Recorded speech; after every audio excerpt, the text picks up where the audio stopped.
DBS community, welcome back to another Dragon Ball Split video here with Chris, and today bringing you guys my deck list from our past weekend regionals in Columbus at the Heroes and Game event. Heroes and Games, very fun event. I think I placed, it was like 23rd or 24th or something. I don't know. I went 2-1-1. I'll talk about my matchups at the end of the video, but honestly, this list didn't overperform but didn't underperform. It's kind of in the middle. And obviously with card games, you want your deck to be performing at the highest capability. And there's definitely some changes I will make to it. I made some last minute changes to my main board and my side deck just to try out some stuff, try to be a little bit different. But I do think this deck is very, very good. Most of my matchups weren't very hard, honestly. I'll go over the one matchup that I did lose, obviously, and what I did learn from that. So if anyone who's going to be playing Mechikabura, which I definitely will be playing this leader going into the rest of the format and next set, because I absolutely love this leader. So leader is a wish leader, essentially. So when you swing, you search for 2 Dragon Balls, Dark Dragon Balls, either from your life or your deck, preferably from your deck, because you want to have as many cards in your life as possible. And I believe this is a 50, I'm not going to count again, but I think it's 54 cards, 55 cards, around that. So the extra cards actually works out because that changes your probability of actually having cards in your life. It's probably by a few percentages, but it does make a difference. I think I only had one game where I had 2 Dragon Balls in life. The rest of them are either 1 or none. So that's the ideal of how you want it. You wake when you have all 7 in the drop, and then you can resend 1, draw 1, and you warp a card from your opponent's battle area, which I don't think enough people take advantage of. A lot of people are so in a hurry to awaken turn 1, and it's such a cool feeling. And there's certain matchups where you do want to awaken turn 1. But a lot of matchups, I'm not awakening turn 1, or even turn 2. I'm going to hold out on my awaken so I can have a more explosive awakening turn, but also so you get this draw. This drawback of being able to put a card in your opponent's warp area, which is very important, obviously, for the win condition of the deck. Now, on this side, you swing, you draw, and then you can bottom deck a card to either take control over one of your opponent's battle cards 4 or less, negated skills, then take control over it. Also comes in active mode, or you can your other wish ability is you give your leader triple attack for the turn, and your leader draws 3 cards because the auto is not once per turn, so you draw 3 cards. So the list, a lot of stuff at the beginning is very. This is kind of how you have to play the deck. That's the ball split you have to play. You play 4 of these. There's no reason to not play 4. You play 4, 3 of those. It's fine. This card actually does come in clutch. Being able to warp away 1 drops. I had a few people try to play Black Mask Saiyan against me, and I just dropped this and just warped the card. So it's not that big of a deal. This card also warps at the end too. Remember that when you pitch this card in a ball or a demon realm race. You draw 2, and then you warp a card from your opponent's drop area, a battle card. So you get more warping effects with that. So keep that in mind. This card actually destroys your Dark Broly matchup early, because you can just put everything back in your opponent's drop area, back in their warp. Now, obviously, they can put stuff back, but unless they're main decking the gravy card, or they just get really, really lucky, you're going to be able to basically put their entire drop in the warp. Which is how you want to do it against black decks. Now for all the Ritual at Hand cards.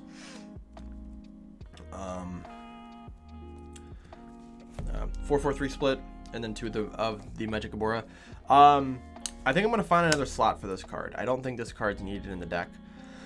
Either this card or this is going to get changed out. I just don't know which one of the 1-drops yet. This is probably the best scenario for this card. I actually learned this weekend, for whatever reason I've been playing it wrong, apparently, is when this card swings, it gets the effect of warping a 3-drop and warping a battle card from the drop area. I thought it was on play. That actually makes the card better, in my opinion, and there's a lot of small matchups, but Gex being one of them, AOD, different things like that, where you can play this card and then swing, and then you can start, clearing a board off, as well as clearing the drop area. So they both have attack effects, which is very important. This warps any card on board, warps a card from their hand, and then they get a blocker. You get a blocker. This card warps a battle card from the hand, or a card from the hand. Both of these cards warp from the hand, and makes your opponent draw a card. This one warps a card from the drop area when it swings, battle card, and then you draw a card. And it doesn't matter if There you go. Doesn't matter if I wanted to put the pre-release on top, you know. Doesn't matter if they don't have any cards in the warp. I mean, in the drop area to warp, you still get to draw one. Then you can activate autos on this card for the turn. It's fine though. This card is the most important one to have on the board. Well, for more than a turn. The longer this card lasts, the more advantage you're just gonna get being able to warp stuff and draw. And then this is your spot removal, and then helps you on the defensive step as well. Your 2 1-drops that I ran, Mechikabura and Toa. Obviously with the Toa, you get to grab back either one of these from the drop or your deck. Allows you to cycle a little bit more. I think I'm gonna find a new spot for this. I don't think it's getting the same amount of value out of it as I really want it to. But we'll kind of test around and see. The Mechikabura is cool. The main reason why you want to use it is because once you use your leader ability to warp away the Dragon Balls, you can't play any of these guys out for 1 energy because you don't have any Dragon Balls in the drop. So that's when it becomes a problem, which is why this guy's good. He's good turn 1 as well if you don't have anything else to do, just to allow you to draw a card.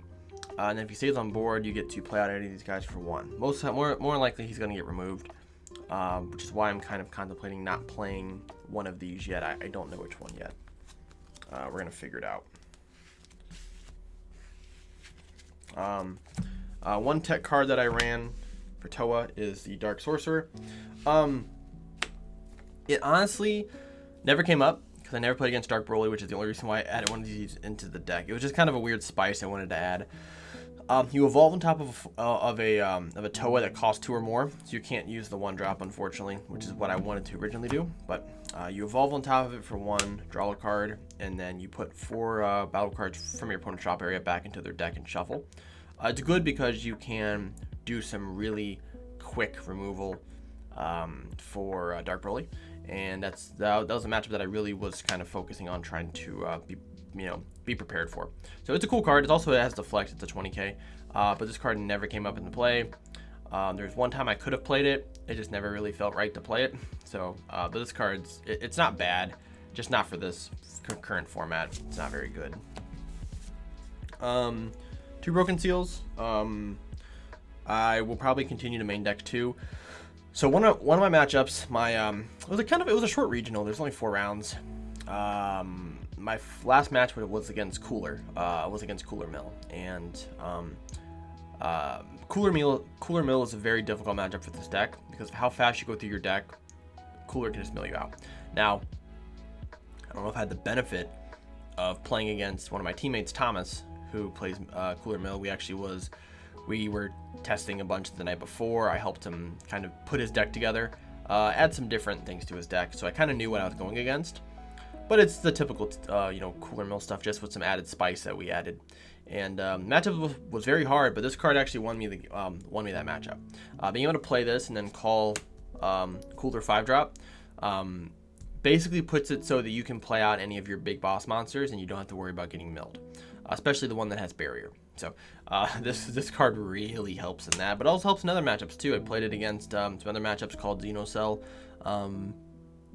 called some other cards, and it does win you the matchup. Also, you can play it for 2 to grab a ball from your deck if you absolutely need to. Also, can be cycled off of your Empire Strikes Back. Just a great card, and their winter stamp. So I had to make sure that I ran them because got to play for the drip points. King Vegeta, probably the best. I would say the best card for the weekend for me. This card overperformed. I want to possibly look to getting a 4th one. The 2-drop, once your opponent has more than 3 cards in the warp, comes in 19k dual attack. 19k double strike barrier unique. Comes in and warps a card on field or warps a card from your opponent's hand, and you get to choose. That's what I did most of the time. And when this card's in rest mode, your opponent has to warp a card if they attack your leader first, which then makes this card a target, which then allows you to defend him. And if they waste more than 1 or 2 attacks on it, you can then play another one next turn, and then you're just, plussing so much, being able to rip cards from their hand. 3 Toa. Toa really did not come into play almost at all. I'm probably going to cut it down to 2, and then it may go in the sideboard. So I did not play this guy. I did not play the Smoke Dragon. And honestly, looking at it now, I will probably play Smoke Dragon going forward. I do think Smoke Dragon is a very interesting unison for the simple fact that allows you to draw.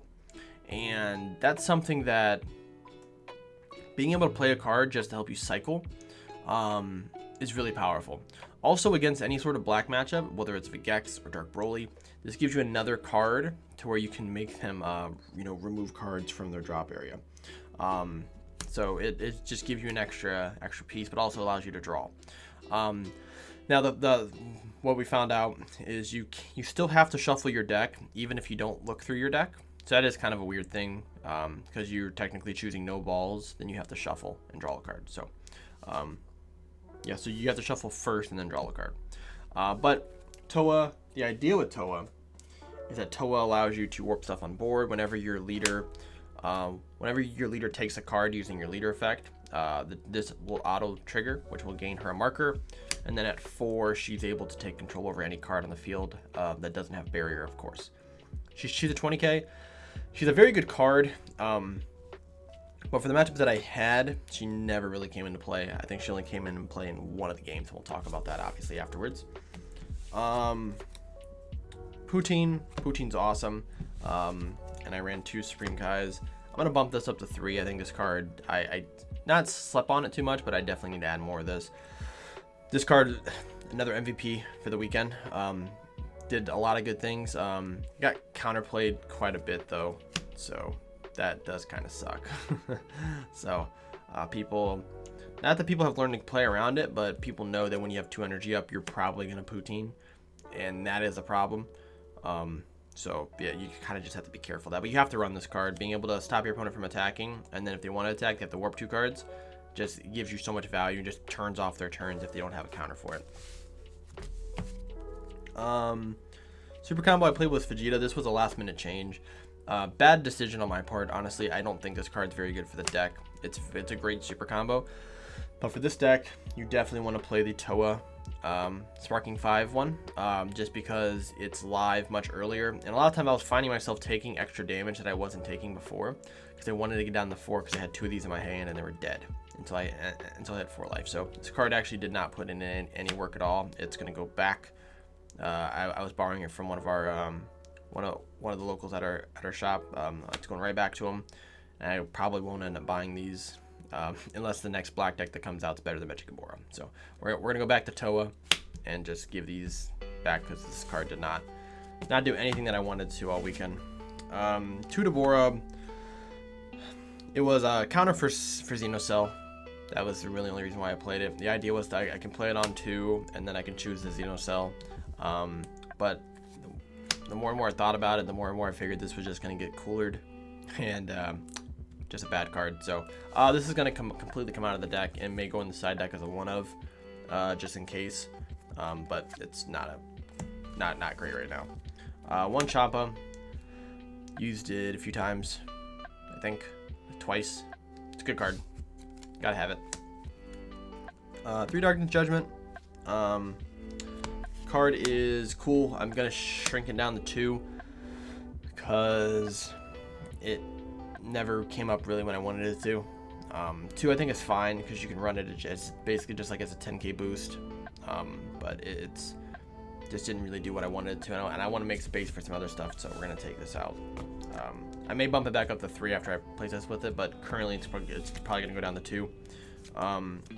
2 Power Burst, fine. I think 3 we may need to bump up to 3, but 2 was absolutely wonderful. Worked out pretty well. Overwhelm, obviously Bardock came in clutch. Definitely gotta have that one. I decided to main board 2 of the Mechikaburas. Originally had this card in my side deck. Definitely came up. It's definitely a card you need to main board. Just being able to wipe an entire board and then go for game with the cards that you took from them is just completely brilliant. One of the best things to do with this is to warp and then take one of your opponent's super combos from the drop area and just put on your board so that way you have a free 10k.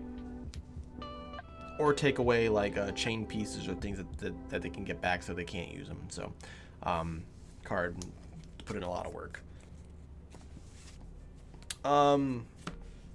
Two of the TP Black Mask of the TP Mask King. Played it once, I think. But there's the matchup. Some of the matchups I couldn't get my opponent down enough in cards and warp to actually win the game. I either won before that or the game went on too long and ended up dropping this to warp their entire board. This is a card I'm definitely going to include in the main deck as maybe a one of, as like a secret. It's basically just as a secret rare just to play it for 5 just to deal 1 damage. But the other one probably end up going in the side deck. But it is a cool card. It definitely has its perks. Also, the card you can probably use in the new Bardock deck that's going to be coming out, which I'll probably end up making. And then Sky. Chose Kai over anything else. It put in a lot of work. Just being able to just remove unisons is just super good. So this is definitely staying in the deck. Now for the sideboard. Sideboard was, like I said, I changed a lot of it. So we have a lot of one-ofs here. Where were all the one-ofs? So Wish Granter. I wish I saw it more. So we're going to bump this up to 2. I may end up mainboarding this card too because it is just really good. Any black deck that you play against, you automatically win when you play this card. It's almost impossible to stop it, so definitely a great card to have. Max power's fine. In matchups that you don't really need it, if you see it early, you can just charge it. But just having another board removal that is just basically like a kind of like a Toa, and you can also warp cards from your drop area to get this card back. So just gives you another negate. Son Gohan for Blue Baby. I don't think a single blue Baby player was there, so it didn't matter. Ghost Warrior is a card that we were thinking about the night before the event. All of the cunning cards from this set, including this card from set 8, the 1-drop draw 1, and then the turn player, if the turn player wants to use an extra card to restand energy, they cannot unless they warp 5 cards from their drop. And this effect is for the permanent of the game. So when you play it, the effect goes off. If you power burst it and grab this card back and play it again, it goes up to 10. The idea was to stop decks that were these aggro, not aggro, but like aggro-ish blue decks that are running Senzu Bean, mainly Mecha Frieza, the multicolor Mecha Frieza, because then they cannot use Bean offensively. It puts them in a very, very bad spot. They either have to Bean, or they either have to play around not being able to use Bean, or they Bean and then they lose access to Secret ID, which is a big no-no for Mecha Frieza. So that was the idea. I'm gonna play around with keeping this card in the side deck, but any of the cunning cards from that set, if you want to stop Senzu Bean decks on offense, you play this, and then they can't really do anything, and they're gonna forget about it once this card leaves the board. Then you just replay with Power Burst and play it again, then it adds the effect again. So it's pretty cool. And then Demonic Absorption.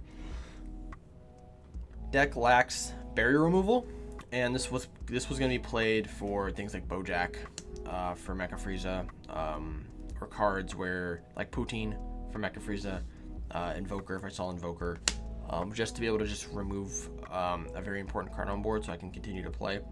Also, it is a 5k combo, so you can play it out. You can combo this card out as an extra card, so it's pretty cool. Those are the 5 one-ofs. 2 Petrification, this card is nuts.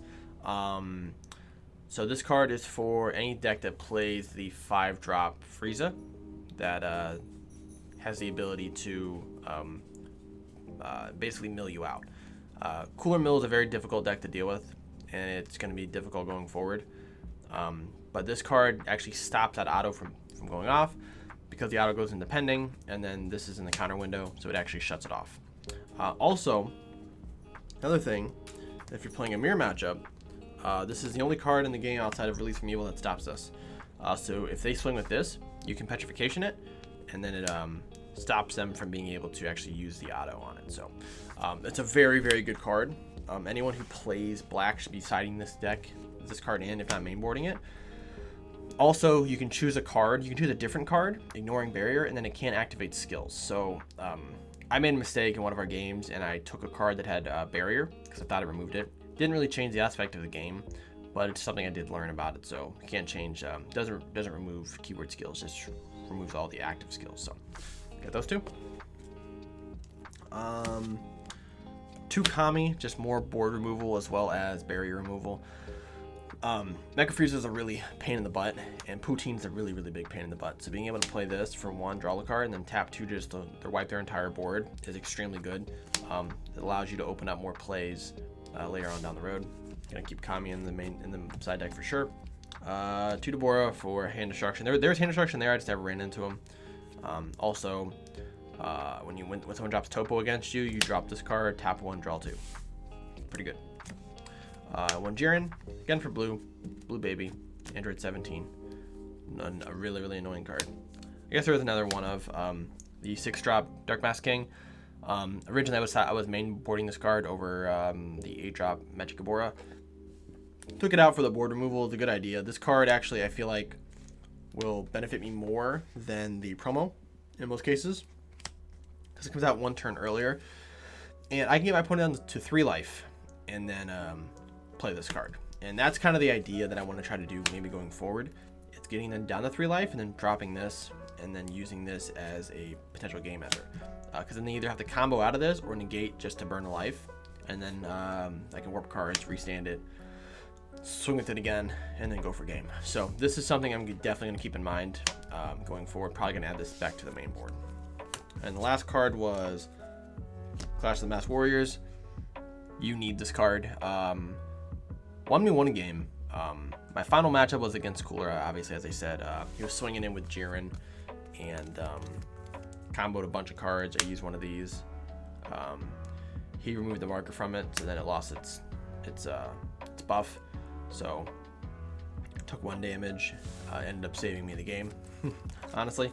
But a very good card. So matchup-wise, we played against, for round 1 was Sen Shinran. We went into time. I won game 1. He won game 2. We didn't have time to start game 3. Matchup. I mean, he coolered me 2 times on his final turn. I poutined.